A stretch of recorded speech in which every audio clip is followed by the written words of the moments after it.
အားလုံးပဲမင်္ဂလာပါ YK Cooking Blog Channel လေးကနေပြန်လည်ကြိုဆိုလိုက်ပါတယ်ဒီနေ့မှာတော့ထိုင်းစားစာတစ်ခုဖြစ်တဲ့ကောက်ဖောင်ကြော်ပြသွားမှာဖြစ်ပါတယ်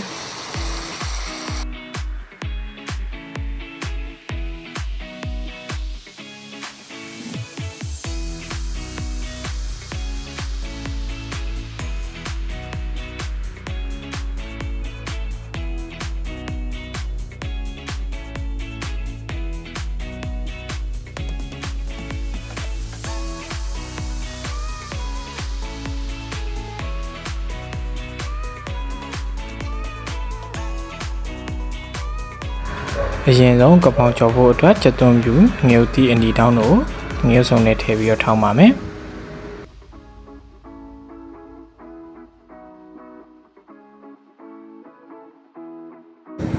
ဒီအနေထားလေးဆိုရင်ရပါပြီထောင်းထားတဲ့ငရုတ်သီးနဲ့ချက်သွန်းပြူကိုပကံနဲ့ကိုခဏဖယ်ထားပါမယ်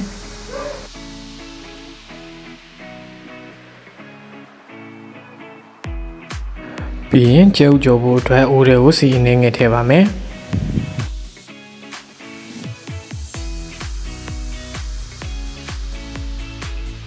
ကျဲဥကြော်လေးအနံမွေးသွားအောင်ထောပတ်လေးအနေငယ်လေးထည့်ပါမယ်စီပူလာပြီဆိုရင်ကျဲဥလေးကြော်ထားလိုက်ပါမယ်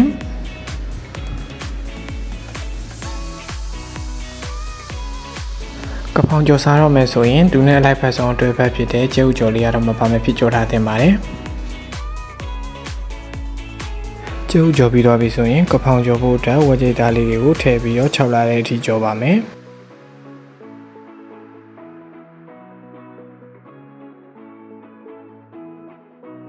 ဒီနေရာမှာကျွန်တော်ကတော့ဝတ်သားကိုအသုံးပြုထားပါတယ်တကယ်လို့ဝတ်သားမစားဘူးဆိုရင်ကြက်သားသို့မဟုတ်ပင်လယ်စာကိုလည်းအသုံးပြုလို့ရပါတယ်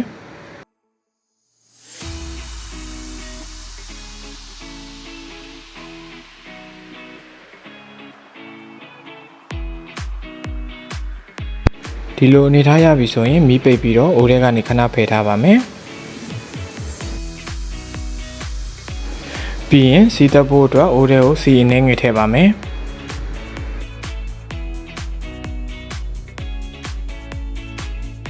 စီပူလာပြီဆိုရင်ခုနကအစင်တင်ထောင်းထားတဲ့ကြက်သွန်ပြူငရုတ်သီးအနီတို့ကိုထည့်ပြီးတော့အနံလေးမွေးလာတဲ့အထိစီတက်ပါမယ်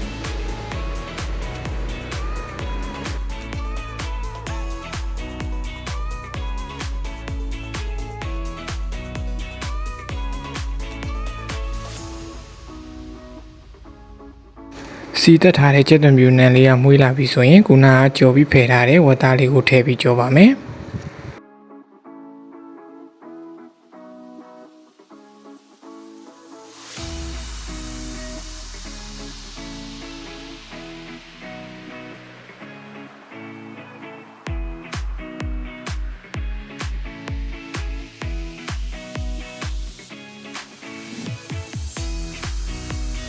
အရသာအတွက်ခယူစီထမင်းစားဆုံး3ဆုံးခန့်ထည့်ပါမယ်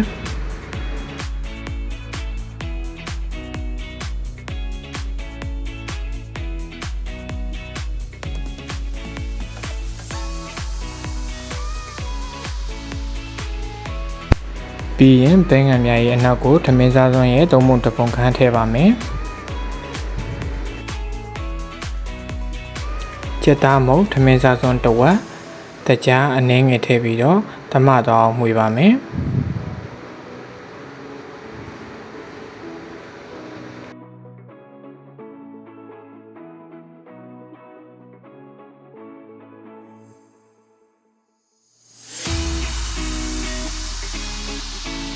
အရသာလေးမြည်ကြည့်လို့အဆင်ပြေသွားပြီဆိုရင်နောက်ဆုံးအနေနဲ့ကဖောင်ရွက်လေးကိုထည့်ပြီးတော့ကြော်ပါမယ်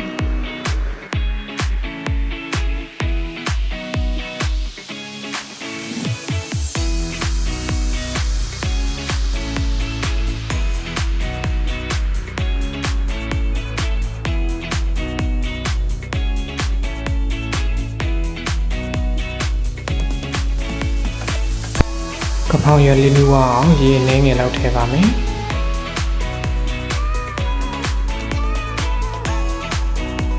ထည့်ထားတဲ့ရေလေးခြောက်သွားပြီဆိုရင်အနံ့ရတာနဲ့ပြည့်စုံပြီးအရသာရှိပြီးထမင်းစားမိမယ်ဝက်ကဖောင်ဟင်းရလေးတစ်ခွက်ရရှိတော့ပါပြီ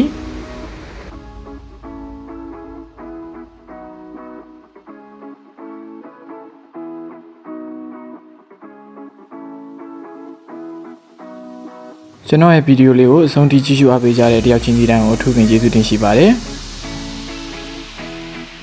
ဗီဒီယိုအသစ်တင်တိုင်းသိရှိအောင်ကျွန်တော်ရဲ့ 1K Kunki Blog Channel လေးကို like and subscribe လုပ်တော့ဖို့လည်းမမေ့ပါနဲ့နော်